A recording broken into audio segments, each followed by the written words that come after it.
And welcome back. It's now 4 minutes away from 7 o'clock. And as promised before the break, we're sitting down to talk about the municipal elections 2015 and the run-up in terms of preparations from the Belize elections and boundaries. And joining us for this conversation, we have registering officers Paula Dawson and Soledad Alonso.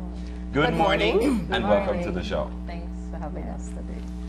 Now, obviously when people hear about elections, does it get frenetic for you guys at the election and boundaries?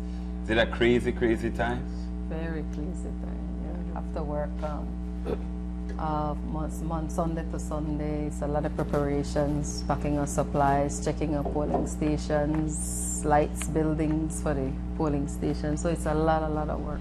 Ensuring that all the names of the people that have come to register are on the banners, and that the names are on the list also. Prepare the ID cards. So it's a lot of work and logistics. So at this point in time, the lists are complete? Yes. For each municipality? Yeah, the cutoff date to have voted in this election was January 10th. Okay. Yeah. Okay. So looking, we're just a little bit about a month and a day actually away from the municipal elections. And there are several things that you wanted the public to know.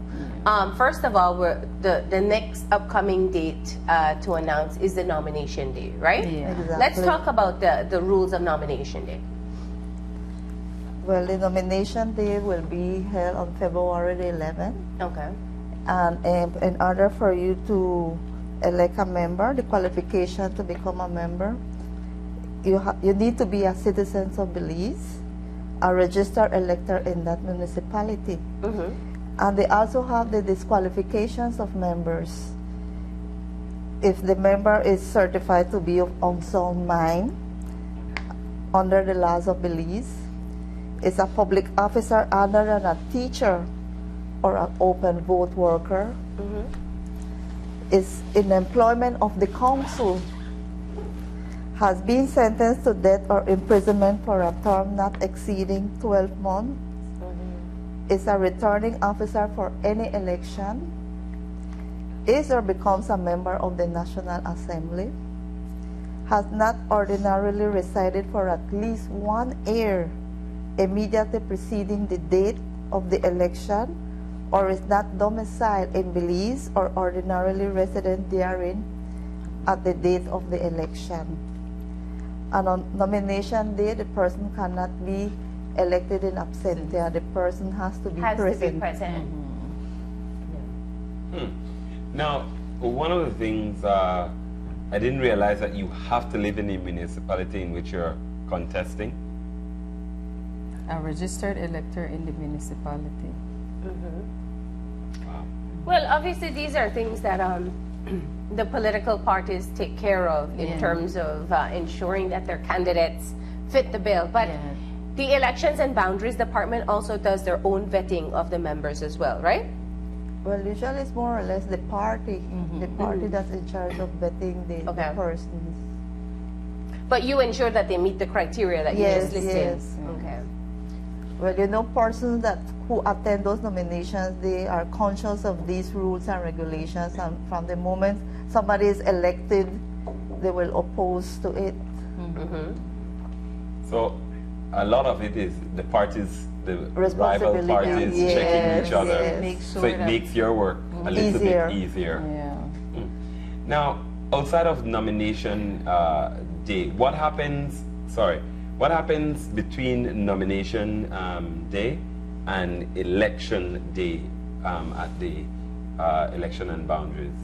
Okay, we prepare, as we mentioned, we prepared a list to make sure that for every record card in the band, there's a name on that list. We also do training.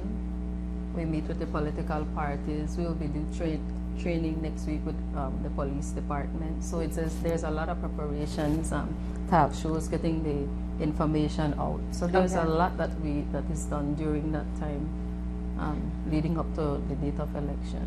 For You will- example, just a minute, for example, we have trained the public officer because as you all know on election day, they are the ones that run the show. Yeah. The staff at elections and boundaries are backstage now, and the public officers that have been trained by us are on the forefront. Yeah.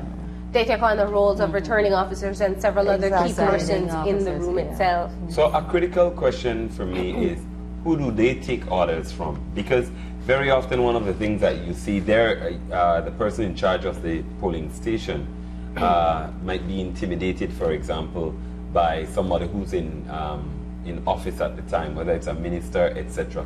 But who takes, and how do you protect, or what's the act that protects the people, public officers serving in terms of running the elections? Well, the returning officer is the head, and then you have the election clerk, then the presiding officer. The presiding officers are the one that make sure that the initial is on the ballot paper. The election clerk mans, for example, if it's Mesopotamia, which is 3 polling areas, 13, 14, and 15, they are fully in charge of that area, they roam that area. Then they have 1 returning officer per district. That person is responsible for the entire, for example, 1 person is responsible for that 1 Belize City area along with his election clerks. Yeah. But the presiding officer, but it's a domino effect where everybody helps one another, you know. So Yeah. at the day, like Ms. Alonso mentioned, the returning officer has the last say. He is the You know, boss. he Yeah. is the man of the hour, the woman of the hour, and that the returning officer. And those are usually more senior public officers. yeah. The very senior ones. Yeah, to be able to manage the area itself. Now, you've started your public education campaign already for voters in terms of the how-tos on election day itself. Let's start off with one of the very common questions, which is voting by proxy. What are the rules in terms of having somebody else vote on your behalf? Well, to begin with, not anybody, like people think that if you are living in the United States or if you are studying in the States, you're entitled to vote by proxy. But that is not so. In the laws of Belize, the only ones that can vote by proxy are persons that employed as ambassadors, their dependents, their spouses, their children, or people working the elections, which will be like us and the other public officers. Police officers working in the election, the soldiers, the coast guards, those are the persons that can vote by proxy. by proxy. Okay. And then you So can it's not just because you're not living in Belize that you No. can And we send get that somebody. all the time. Okay. Oh, I'm living in the States, and can somebody go and vote for me? So it's important to know that only essential services like the police, the Coast Guard, public officers working on that day Okay. can use the proxy form. Okay. and you can choose somebody to go and vote for you, but only one person per proxy. Like if William cannot say, William and Marlene cannot say, well, I want Solly to vote for me, for both of you. Each one has to get their own proxy. Okay. And we want to make the person aware that when you go and vote for yourself, that is when you dip your finger. Now, when you go and vote for the proxy, you will have a paper that you will take to the polling station to indicate that you are going to vote for someone else, and that paper will allow you to vote for that person by proxy. So how do I actually send someone? Do they have to go into the elections and boundaries before, or do they just show up with a note, I am here to vote for Marlene? On the training, they have already gotten their forms, if it's for Belize City or Town Council, Municipal. And they take it and they fill it out, have a JP sign it, then take it to us, we process and make one list. So when you go in with that paper, we will check on the register, the proxy register, to say, oh, okay. So people have When you already bring- registered their proxy voters? Yeah, well, it's starting now. We're in It's the starting process now. of, then we make one final draft before election where you come in with your form and then I look up, okay, I see William, it matches the paper that you bring, and then you will be able to So vote. this is the time that anybody who is going to be doing any essential service should contact Elections and Boundaries to sign up who will be their proxy Right. voter. Is there a deadline? Well, there's not really a deadline for it because the law has changed. Okay. Up to the day of election, you can still be taking in your proxy. Okay. Because remember, when you go to the polls, there will be the banners with your pictures in there to see who you are. Now, so we've covered the proxy voting. What's another key feature that people need to know? The selling of liquor on election day. The And one we'd that like- rules of the election offenses. there. Yeah, and the offenses. I'd like to read the selling of liquor. Say, a person who is the holder of a liquor license granted under the Intoxicating Liquor License Act shall be prohibited from the sale of all forms of intoxicating liquor during the opening of the polls and the hour appointed for the completion of counting of ballot papers. A person who contravenes sub-regulation 1 commits an offense and is liable on summary conviction to a fine not exceeding $2,000. So it's on the no sale of liquor until the counting finishes? Yes. And then we also, and this is very important, the time off given to employers to vote. Yeah. The law says every employer shall allow every voter in his employment a reasonable time during the prescribed period for voting to exercise his or her right to vote and shall not make any deduction from their pay or other remuneration. So, you know, we have sometimes people complain that they don't want to send them because vote, they take too long in the line and whatever. So it's by law that they must be given that right To go and exercise. vote. Right. So if it's not an essential service, the person can basically leave the job and go and vote without any penalties. They should, because They should be given the permission. The permission to go. They to can go. walk out. Yeah. And then you remember, you can't tell a person, I want you here by such a time, because you don't know how long the line will When, be. when they get in that, Yeah. You have to give reasonable time. And there can't be any penalties for it. That's the key issue. So, in addition to having the right to go out and vote, there are several things that I know you encounter regularly, and we could have seen that in the promotion that you've been doing, or the public education you've been doing. Whether or not you should take your voter's ID. Can you vote without your voter's ID? You can vote without your voter's ID card, because as I mentioned before, the banners will be there with your picture on it. But it is easier if you take your voter's ID card. It speeds up the process. Yeah. And we also at this point want to remind the electors that to make sure that when they get their ballot, that the presiding officer initials it, because they have to remember, if we get to the counting and we get a ballot that is not initial, that will be considered a spoiled A ballot. spoiled ballot, yeah. So let's walk through the process again. You have your voter ID, and you will go to the elections officer first. Yes.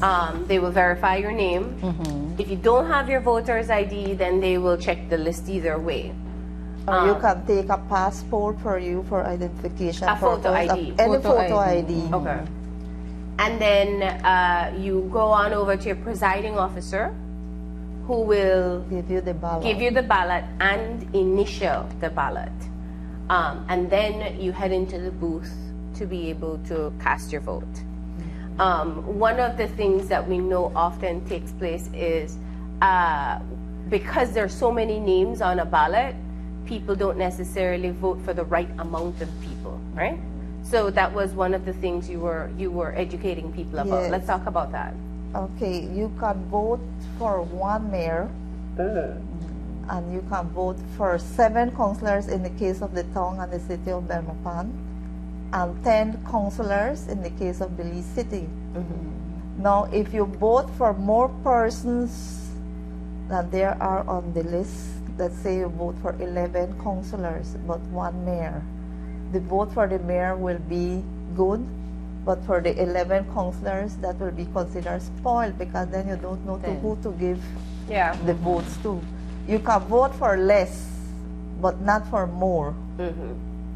And that's a key issue because Right. That's a people very don't key necessarily issue. keep track of the number of people they voted for. That is only 10 for Belize City, 10 councillors 10 for Belize councillors. City, and 6 for the town and for the 1 city of mayor. Belmopan.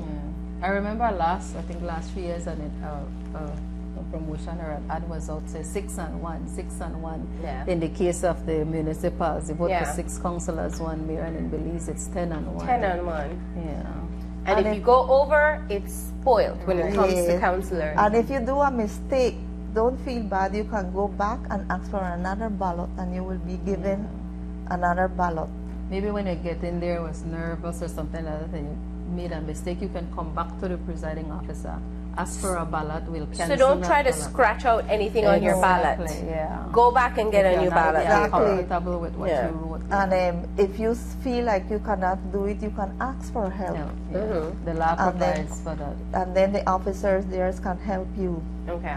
And please don't put any markings that will recognize you as the voter, because the law says that if you put markings that can recognize you as the elector or the voter, that is also a rejected ballot.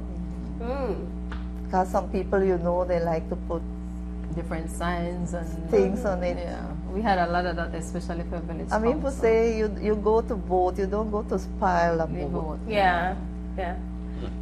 Very good information, yeah. So no additional scratches, anything. And does it matter if you put an X or a tick? It doesn't matter. Once you put it that is legible in that little box for whom you are putting your mark for, could be a little star, a dot, a check mark, something that will Indicates. identify or indicate that you want that person.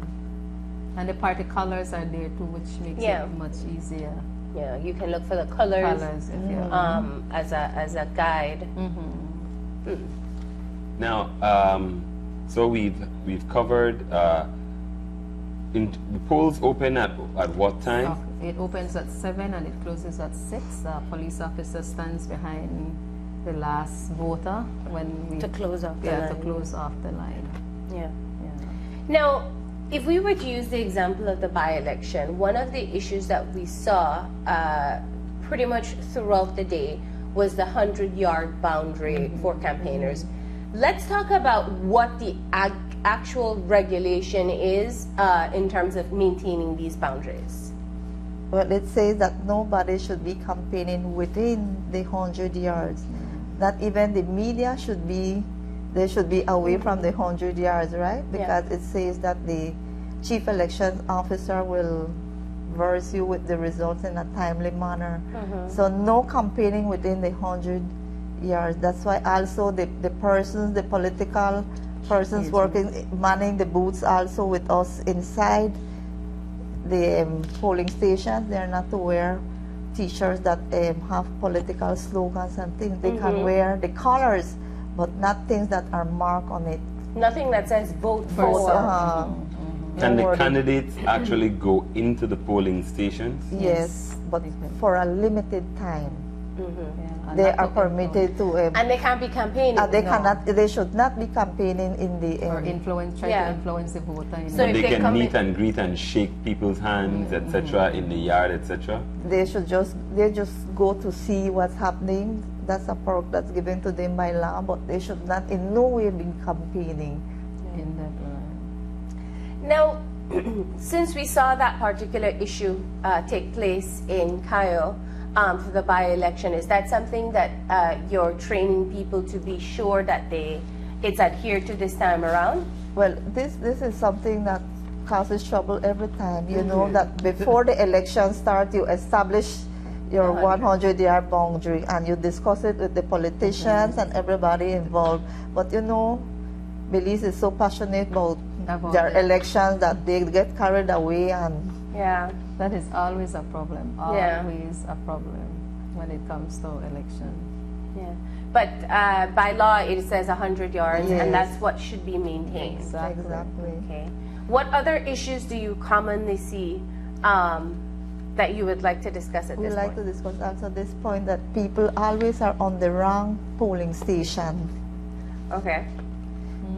Porting, they are standing there for so long, and when they arrive, their name is not On the that, list. on that polling station. So we're urging them, we have a voters lookout on our website that they can find before they go to the polls which polling station they should be. Because remember, we just recently had a transfer period, and many people transfer from one area or from one town to another town. So they have to be conscious of all of that, where they are now. Can you call the office to ask? And you can call all the you can visit all offices. the offices in the city and come in. We have the names.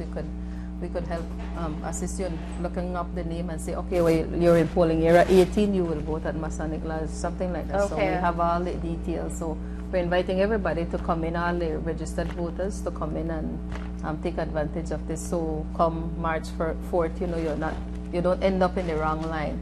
And also, we would also like to mention that, because that is very important, on the website is www.elections.gov.bz. So take advantage of the information.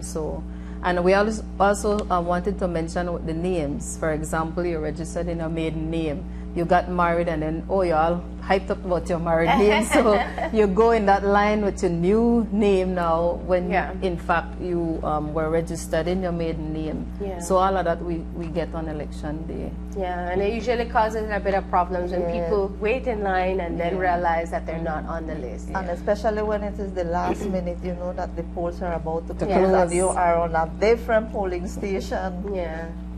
So find out your polling station ahead of time. You can get it on the website, or you can just call the office if you don't have internet access to be able to know which polling station you're supposed to vote in. Polls open at 7, close at 6. Anything else? What happens when you're in the wrong line or at the wrong station? You definitely have to go to the next polling station. Well, usually the Politically, returning officer, the presiding officer, they use their discretion. They would call the other officer and tell him, this man was in the line the whole while. We are sending him over, and accommodate him. Okay. Well, we always say, like Mr. Alonso mentioned, on the 100 yards line, which is always an issue in our training. We keep saying all we can do too is just pray for a peaceful election. That it doesn't get to, people are so hyped up about their political party. So along with what we have, our regulations and what we have put into it, we only pray for a peaceful election every time we have one. In your training, you train the police officers as well who will be working? Yeah, this year we'll be having 3 different days for training. Okay. What's some of the information that you are trying to have them enforce? Okay, well, the thing is that they answer to the returning officers on that day. So we make sure that they're at the call, that if the returning officer says, move this person. And it was very interesting because they wanted the training to make sure that they know who is responsible, who is the returning officer. Should I answer to the election clerk or the presiding officer? So we're doing training as well with them sometime next week. Because they won't arrest anybody unless the presiding officer or the election clerk tells him to. So we've covered, except I think one thing for me sticks out. We've done the boundaries, but when you go in and that continues to be an issue, are there warnings that are issued in terms of campaigners, etc., especially when it's a larger crew and you have a singular policeman there or so? How is that handled?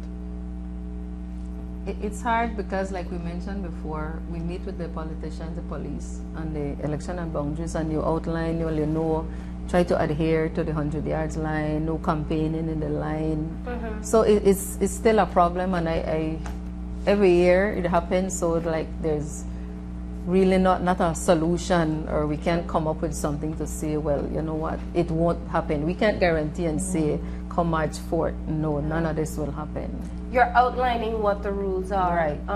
And at this point, it's to see, and you have your police officers there as well to help to enforce these issues. Now, what do you think is, in terms of voters, what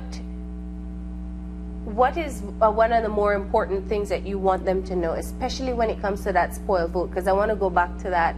The number of people that you select is one issue, but you've also had where they don't make it clear who they vote for as well. Yes, like if they sometimes some elderly people, their hands, I say, would tremble, their little X goes far. So you really have to indicate your marking. That's why we say if you need help, we can give you that help, because we have the section for incapacitated voters, for blind persons, where you can take somebody of your choice to put the X for you. Okay. And how many municipalities will we see elections in? We'll be seeing from Corozal or in Joac. It's about what, 7, and because even in San Pedro now, there, Benque. San Ignacio, Dangriga, Punta Gorda.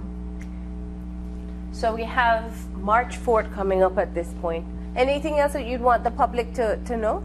We want them to come out and exercise their right to vote. We want them to have a say in your city, in the towns, and your streets, whatever area you may be in. Come out and exercise your right, because it's your right. Your vote should be secret. We want to make sure that all the rules and regulations are followed, and you get in there. And we do, as public officers, we do our job in providing an efficient service on that day. Not to say, because we also have penalties that if we don't do our job, we can also be fined. So we want that day, like I mentioned, with God's help, we pray that there's a peaceful election and the public officers do their job. The citizens exercise their right to vote. So we have a good day on March 4th. And you also have a lot of your information updated on your website. Yes. Everything is there. All you want to know. Yeah. That's one of the things we were able to use with the by-election, especially with the number of people who came out, the voter turnout. Yeah. And there are constant updates during the day itself. Yeah, so the hourly count. The hourly rate. Which is important for a lot of people to follow as well. And to watch the voter turnout as the hour goes by. What's the percentage that you see in municipals? Because that was one thing that we spoke about quite a bit in terms of the by-elections, voter turnout. Is it usually above 70%? Like 50 to 60%. More or less. That's the range, between 60 to 70. In municipals. Because you have to remember also that people that are on the list are living abroad. There's a lot. They are not here, they are somewhere else, so you can say out of 7,000, probably 4,000 came to vote, maybe 1,000, 2,000 is not here, so it's hard to say that. All right. Well, ladies, we want to thank you for joining us and giving us some preliminary information in terms of preparing for the municipal elections on March 4th. Thanks again for having elections and boundaries, to disseminate this information to the public. Thank you. Thank you. We're going to go ahead and take a break, and when we come back, we'll be joined by representatives of SMART to look at some of the gift ideas for Valentine's Day. So stay tuned.